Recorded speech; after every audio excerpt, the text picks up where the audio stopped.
Hello दोस्तों, कैसे हैं आप सब। आज आपको मिलवाते हैं मिस्टर अनुभव से, जो एक मिडिल क्लास फैमिली से बिलोंग करते हैं और एक अच्छी प्राइवेट कंपनी में जॉब करते हैं जहां ये एवरेज 40,000 कमा लेते हैं। अब ये करते क्या हैं, ये सुबह उठते हैं 7 बजे, फिर तैयार होकर 9 बजे चले जाते हैं ऑफिस। वहाँ दिल लगाकर काम करते हैं और 5 साढ़े 5 बजे वापस आ जाते हैं। ये हर रोज जॉब से फ्रस्ट्रेट भी होते हैं, बॉस की बुराइयां भी करते हैं, क्योंकि ये अपनी सैलरी से दुखी हैं। पूरी नहीं पड़ती ना। सैलरी आते ही कुछ घर के खर्चों में लग जाती है, कुछ इंस्टॉलमेंट्स में चली जाती है और बाकी की शॉपिंग वगैरह हो जाती है। जब 1 साल बाद इनकी सैलरी 40 से 50 हजार हुई तो इन्हें लगा कि अब सब सही हो जाएगा, अब पैसे भी सेव होंगे और अमीर भी बनेंगे। लेकिन 3 महीने बाद फिर से वही डिसअपॉइंटमेंट थी अनुभव के फेस पर, क्योंकि फिर से उनकी ऑलमोस्ट सारी सैलरी खर्चों पर लग रही थी और जो थोड़ा बहुत सेव हो रहा था उससे हमारी बड़ी बड़ी इच्छाएं पूरी ही नहीं हो सकती। यानी इनकी फाइनेंशियल प्रॉब्लम्स का कुछ सोल्यूशन नहीं निकल रहा है। और ये प्रॉब्लम अनुभव की नहीं बल्कि उन सभी मिडिल क्लास लोगों की है जो इस वक्त ये वीडियो देख रहे हैं, और सभी अनुभव की ही तरह इस ट्रैप में फंसे हुए हैं। लेकिन मिडिल क्लास वालों को पता ही नहीं कि ऐसा कौन सा ट्रैप है जिसमें हम फंसे हुए हैं। इसलिए आज की इस वीडियो में मैं आपको बताऊंगा ऐसी 5 मिडिल क्लास ट्रैप्स जिनकी वजह से मिडिल क्लास वाले सारी जिंदगी अमीर नहीं बन पाते, और साथ ही में मैं आपको बताऊंगा कि इन ट्रैप से कैसे निकला जा सकता है। तो वीडियो को पूरा जरूर देखिएगा। तो चलिए शुरू करते हैं। तो सबसे पहला ट्रैप है depending on one person and income source. इस बात को समझना कि ये लोअर क्लास, मिडिल क्लास और अपर क्लास को लोगों ने उनके काम के बेस पर डिवाइड किया हुआ है। जैसे अगर बंदा लेबर करता है या सब्जी या किसी चीज का ठेला लगाता है या पियन है या किसी दुकान पर लगा हुआ है तो उसे हम लोअर क्लास में डाल देते हैं। जो अच्छी प्राइवेट कंपनी में जॉब्स करते हैं, जिनकी खुद का शॉप या स्मॉल बिजनेस है, उन्हें मिडिल क्लास में डाल देते हैं। और जो रियल स्टेट, ज्वेलर्स, बड़े बड़े बिजनेसेस या high class government job source पर हैं, वो हो गए अमीरों की कैटेगरी। लेकिन इस लोअर और मिडिल क्लास फैमिली में एक बड़ा फर्क है। एक लोअर क्लास फैमिली में भले ही ऐसी जॉब करते हो जिसमें 15 से 20 हजार के बीच कमाते हो, लेकिन इनकी फैमिलीज की लेडीज भी कोई ना कोई एक छोटी जॉब कर रही होती है जिससे वो भले ही 10 से 12 हजार कमा रही हो। और वहीं अगर इनके घर में कोई यंग बच्चा है तो वो भी किसी शॉप पर लगा होता है, डिलीवरी या कुछ भी ऐसा कर रहा होता है जहाँ से वो 12 से 15 हजार कमा रहा होता है। वहीं बात करें मिडिल क्लास फैमिलीज की, तो मोस्टली मिडिल क्लास फैमिलीज में एक ही बंदा कमा रहा होता है और उसी पर बाकी सारे डिपेंड होते हैं। और यही है हमारी फर्स्ट मिस्टेक, जिसकी वजह से मिडिल क्लास ही रह जाते हैं। देखिए, अगर परिवार के 4 सदस्य हैं तो सभी के कपड़े, खाना और पर्सनल एक्सपेंसेस सब कुछ अलग होते हैं। तो अपनी सैलरी को हमेशा डिवाइडेड बाय टोटल घर के मेंबर्स करके जो आंसर आए वो आपकी पर्सनल सैलरी है। और फिर आपको पता लगेगा कि आप मिडिल क्लास हैं या लोअर क्लास। यानी अगर आपके घर में 4 लोग हैं और आप अकेले कमाने वाले हैं और आपकी सैलरी है 50,000, तो डिवाइडेड बाय 4 आपकी पर्सनल सैलरी होगी 12,500। अब आप देख लो कि आप ले सकते हो आईफोन इतनी सैलरी से, या इस सैलरी से आप लोन की इंस्टॉलमेंट जा पाएगी। तो ट्राई कीजिए। घर में अगर और कोई कैपेबल बंदा है जैसे आपका पार्टनर, तो वो भी आपको फाइनेंशियली सपोर्ट करे, जॉब करके या कैसे भी। और अगर आपको ऐसा है कि पार्टनर को घर से बाहर जॉब नहीं करना पसंद, आपको कईयों की मेंटेलिटी होती है, तो अपने एक्सपेंसेस को कम कीजिए और इनकम सोर्सेज को बढ़ाएं। सिर्फ एक जॉब या बिजनेस पर डिपेंड ना हो। अब आप अपने इनकम सोर्सेज को कैसे बढ़ा सकते हैं? देखिए, आजकल सब कुछ इतना डिजिटल हो गया है कि आप कुछ घर में ही छोटा सा ऑनलाइन बिजनेस शुरू कर सकते हैं जिसमें आप या आपका पार्टनर आपकी हेल्प कर देगा। और अगर आप या आपका पार्टनर किसी स्किल में अच्छा है जैसे teaching, digital marketing, website designing या जो भी हो, तो फ्रीलांसिंग वगैरह भी कर सकते हैं। इसके अलावा इनकम सोर्सेज बढ़ाने के लिए आप यूट्यूब चैनल भी खोल सकते हैं। पर सोर्सेज जरूर बढ़ाएं, क्योंकि अगर आप एक बंदे के एक्सपेंसेस भी बाहरों बाहर अर्न करने लगे ना, तो भी आपका सीधा 10,000 रुपया सेव होता है। और जब आप इस माइंडसेट से चलोगे ना, तो हमेशा अपने पैसों की कदर करेंगे, उन्हें सही जगह खर्च करेंगे और इस मिडिल क्लास ट्रैप में नहीं फंसेंगे।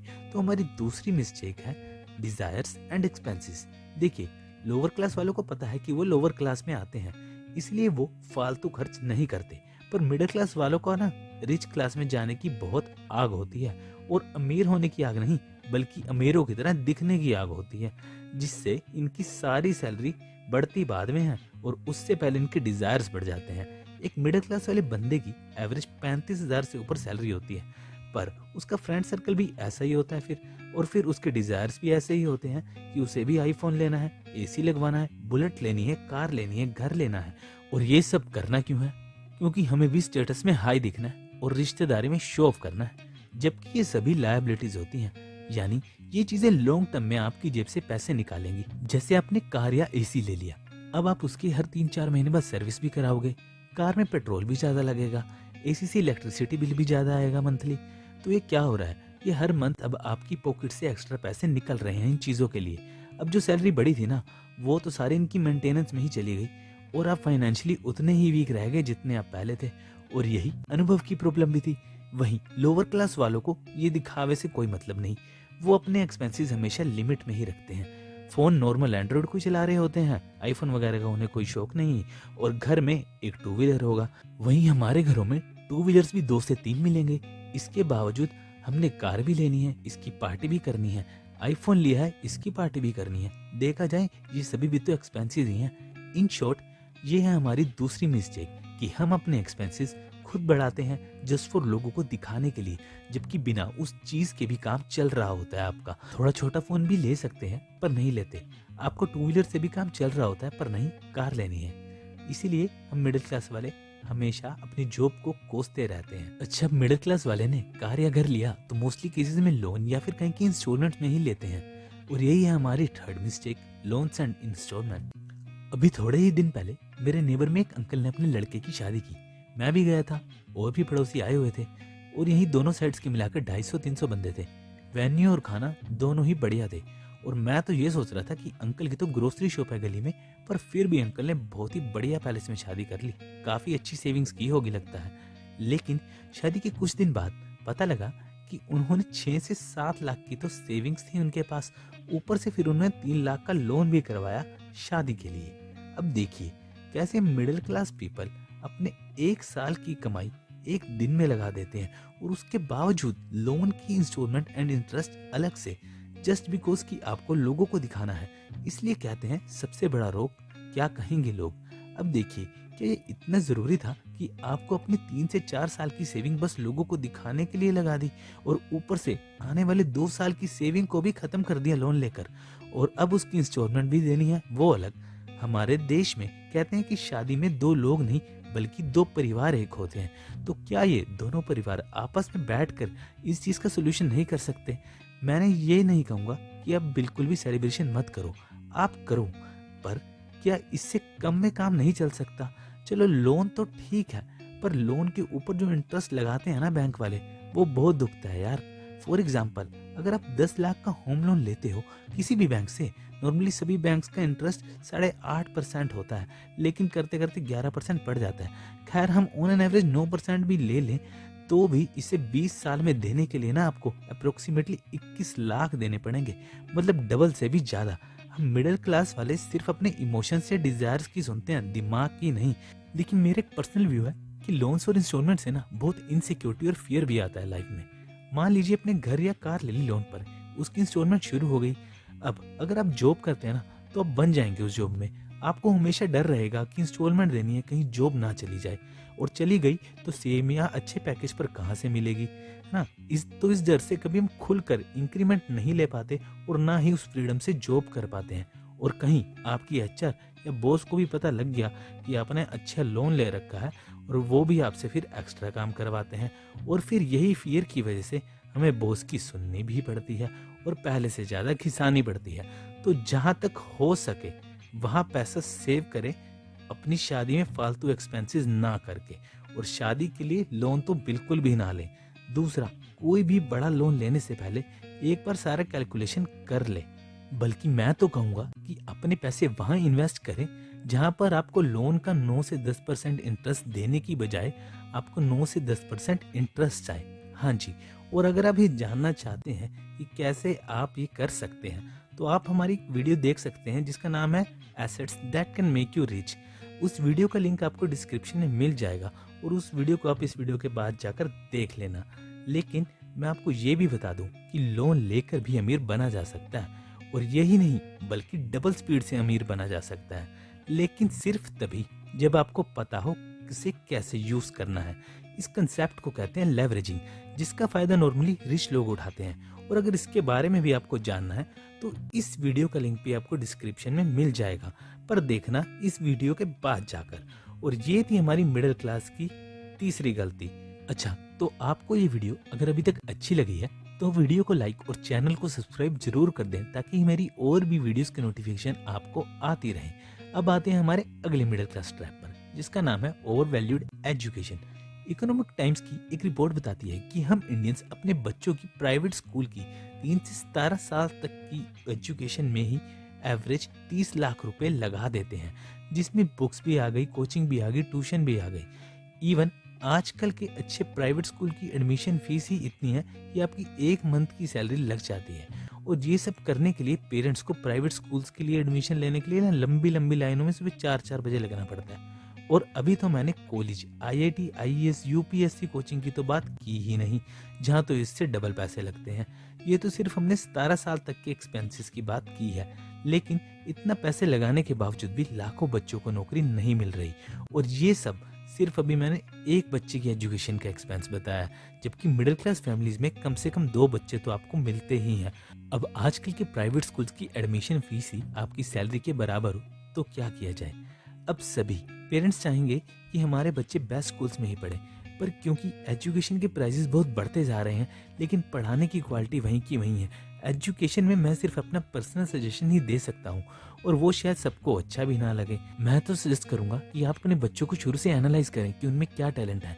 ऐसे उन्हें एमबीबीएस इंजीनियर बनाने के चक्कर में अपने पैसे ना वेस्ट करें। दूसरा, मैं तो कहूंगा कि आप अपने बच्चों को उस स्कूल में डालिए जहां आप अफोर्ड कर सकें।